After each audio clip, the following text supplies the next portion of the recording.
Welcome, everyone. Thanks for coming back to my channel. You're with True Crime Files, and I'm Kathy. Housekeeping rules. When you come in, if you can like, share, and subscribe, and to all notifications. And then anytime I do a recording or anytime I, schedule a live, you'll see me available. Now, this is a true crime, viral true crime. 34 bodies were found a couple of years ago, hidden in the funeral home in Hull, in England, UK. I remember this hitting the news and I felt totally disgusted. If any of my family members had gone to that funeral home and I discovered the ashes that I had were not, in fact, my loved one, I would be devastated. I think it would kill me off, really. I do. This is so horrific. And I don't know what went wrong for him. I don't know if he had depression or the workload was too much for him. I don't think he employed any other workers. It was like a family-based funeral home directors. So families trusted them with their final goodbyes, but behind the doors, something unremarkable and not unremarkable, unthinkable was happening. 34 bodies hidden, buried, to be forgotten. The funeral home's big secret. Back in March 2024, police in Hull made a discovery that would shake the entire country. At the centre of it all was a local businessman trusted with people's final moments. They were people in their lowest of lows. They've just suffered a death of a loved one. Some of them had babies that they also put faith into this place. So you can imagine how low a person is when they go to a funeral home thinking the funeral directors will take the best and the most important care of your loved one. You really, you couldn't write this. Families believed their loved ones had been cared for, buried, cremated, all with dignity. But sadly, that trust may have been broken and completely betrayed by one person. When officers, I will show you a video, but I just like to try and give you a bit of a backbone story to it. When officers entered the property in Hull, they wasn't prepared for what they would find. Yes, you expect to find dead people inside a funeral home. That's going to be a given. But inside that one funeral home was 34 bodies. Some had been there far longer than anyone had realised. A second site was also searched, and that raised even more questions with the police. For dozens of families, their nightmare was just beginning. They had already said their goodbyes. They'd already held funerals. They'd already grieved and trying to cope with it day by day and trying to get over their grief for their loved ones. But now they were asking terrifying questions. Were those ashes really real? Was my loved one ever buried? Where have they been this whole time? And is my beloved one's ashes actually my beloved one's ashes and not somebody else's ashes that have been sitting on my mantelpiece? Or some people have even scattered their beloved one's ashes. So, this is all horrifying and a shock. 2 people connected to the funeral home were arrested. The police began investigating allegations of fraud and preventing lawful burials. Families had paid for a service that had never happened. And goes without doubt, a massive forensic operation was launched. Each body had to be identified, every detail carefully examined. It wasn't just a crime scene, it was a race to restore dignity and truth.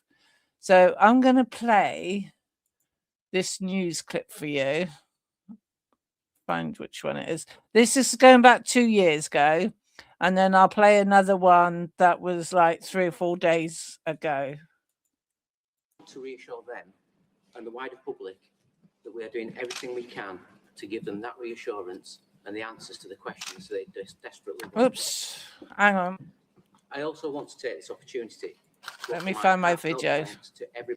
Sorry, I will start that again because you didn't see it. Let me go back and make sure StreamYard's playing Happy Families. So let me remove it and try again. Oh, it might be because I was too big. Story of my life being too big. Right. I don't want that. I want share screen. Here we go. I want to reassure them and the wider There we public go. that we are doing everything we can to give them that reassurance and the answers to the questions they desperately want. I also want to take this opportunity to offer my heartfelt thanks to everybody who has called with information, as well as our teams who continue to work around the clock following the lines of inquiry that have been generated as a result of this incident. This is an extremely complex and sensitive investigation with heartbroken families at the core of it. We are determined to ensure that we keep families at the centre of everything that we do. I'm now going to hand over to my colleague, ACC McLaughlin, who will be able to give an operational update as to the investigation to date. Thank you, sir. Good afternoon, everyone. I'm Assistant Constable Tom McLaughlin, and I am the Senior Officer leading the investigation into the Legacy Independent Funeral Directors in Hull and East Riding. Whilst I understand that everyone will have questions in relation to the inquiry, I must stress at this stage we are at a critical point, and I have to protect the ongoing integrity of the investigation. Therefore, I'm unable to provide full details at this stage. However, what I can confirm is that late last week, we were called to Legacy Independent Funeral Premises on Hessel Road in Hull, following reports of concerns in relation to the storage and management and processes of the deceased people within those premises. I can confirm at this stage that between Friday morning, the 8th of March, and the evening of Saturday, the 9th of March, we have now recovered a total of 35 deceased who have now been respectfully transported to the mortuary in Hull, and formal identification procedures are now taking place. In addition, we have also recovered a quantity of what we suspect to be human ashes. We're in the process of carefully recovering all of those ashes and taking those to the mortuary. So far, we are pursuing extensive lines of inquiry, and I have specialist search and forensic teams conducting thorough searches at various business premises that are linked to the suspects that were detained this weekend. I can confirm that a man and a woman have been arrested on suspicion of the prevention and lawful and decent burial, fraud by false representation, and fraud by abuse of position. They have since been released on police bail with conditions whilst our investigations continue. I recognise that this is a distressing time for all of those affected, and I have no doubt it will have a significant impact across all our local communities and beyond. However, this is an incredibly lengthy investigation and a highly intricate one at that, with many extensive lines of inquiry. I have a dedicated team of over 120 Humberside police officers and police staff, together with partners from across the region and nationally. This reflects the sheer size and scale of this investigation and our shared commitment to establishing the truth and, where appropriate, seeking justice for those who are affected. The dedicated phone line remains open, and thus far we have received over 1,000 phone calls from members of the public since Friday. I would encourage anyone who has concerns about the service that they have received from Legacy Independent Funeral Directors that have not yet contacted us to please contact us on the dedicated hotline. I'd like to take this opportunity to speak directly to the families and loved ones affected by this truly terrible set of circumstances. My heart goes out to you all, and I can only imagine how distressing this is and how upsetting it will be for you and your families. I know that you want and need much more information than I can give you today, But as we progress with the investigation, I want to reassure you that we will provide you updates as soon as we can. And I also want to give you a personal commitment that I will do everything possible to give you the answers that you deserve. We will continue to work closely with His Majesty's Coroner and colleagues from Hull City Council and East Riding Council. And cordons will remain in place at the business premises on Hessel Road.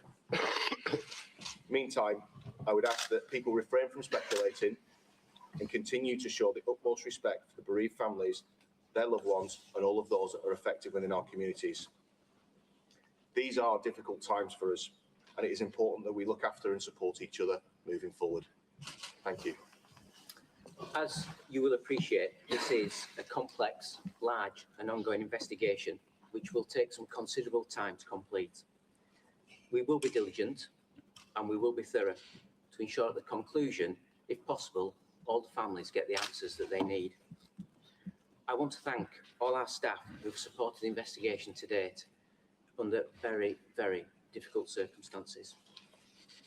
And finally, as I highlighted in my opening, at the heart of this investigation are the families of loved ones.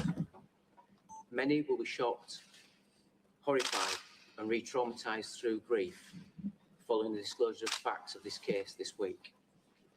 I therefore request that families are given time and space to process the events of the last few days, and also they're provided with privacy moving forward at this very, very difficult time. Thank you very much.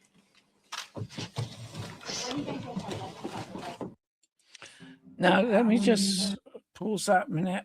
As you can tell, it's really terrifying of what they discovered. I'll just see if there's any more I can give you. Naturally, he pleaded guilty. He had no, comeback on it. Let me just see if this is the one I want to show you.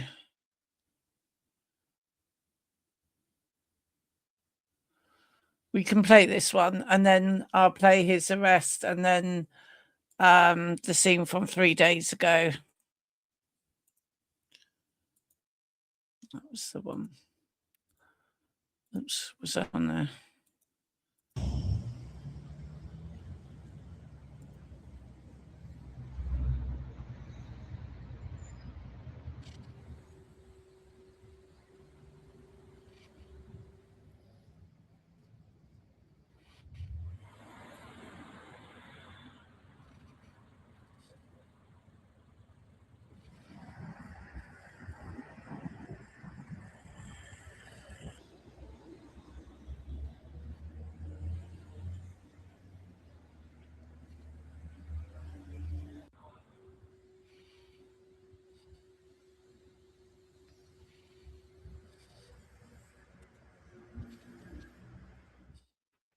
So as you can see, there's questions over the proper storage. I've got this one here also to show. It's only 2 minutes long, guys.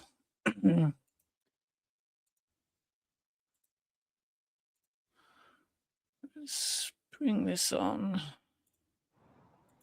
A minute, just make sure this is, a minute. I think this was the right one. Let me just check. Yeah, so that's the right one. Full screen. Focused on the investigation, the local authorities were dealing with the aftermath of Robert Bush's crimes. So the volume we're talking about is 1/2 ton of ashes. So that was 167. 1/2 ton of ashes. This man is a monster. He's monster strike Frankenstein, in my opinion. Individuals, 167 human remains. Some were in a very poor condition. Not like we would expect loved ones' ashes to be cared for. Despite not being able to provide scientific proof, 163 families were linked to the ashes through paperwork and labels. Our aim was to repatriate as many of these ashes as we possibly can to families, because that's what's important to families. And for some of those, we've even used outside agencies, so we engaged a specialist team.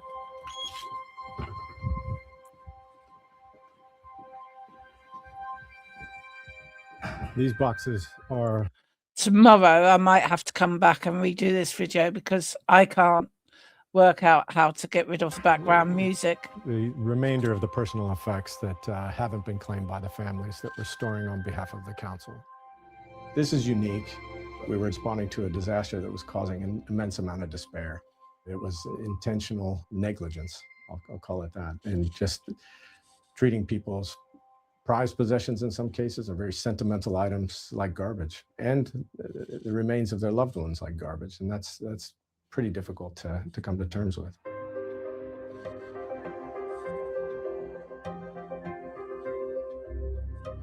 It was like a hoarder's house. There were items that people had intended to Let me have just mute very- it a bit, just in case. I'll keep the subtitles up.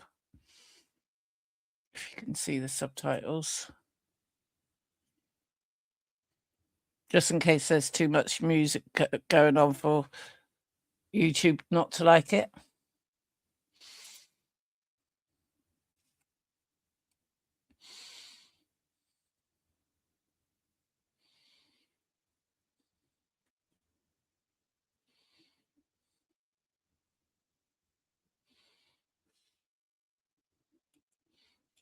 Yeah, so that was that one. And then, excuse me, clearing my throat. Where's this one? I can get rid of that one. Get rid of that one. Where was it? This one here. Let me just... The internet's dipped a minute. Sound. Hopefully there's no music. Let me see if I can check this one.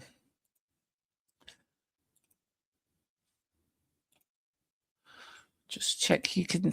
No, I need to make myself smaller, don't I? There we go. Let's put me up here.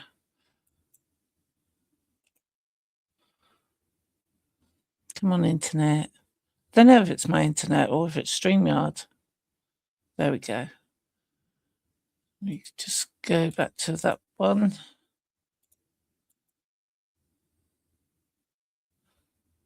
There is no sound. Oh, yes, there is. Do you have anything in the overhead cabins as well? Yes, we'll get that. Yeah, fine. Can't do anything, so. Believe so, yes.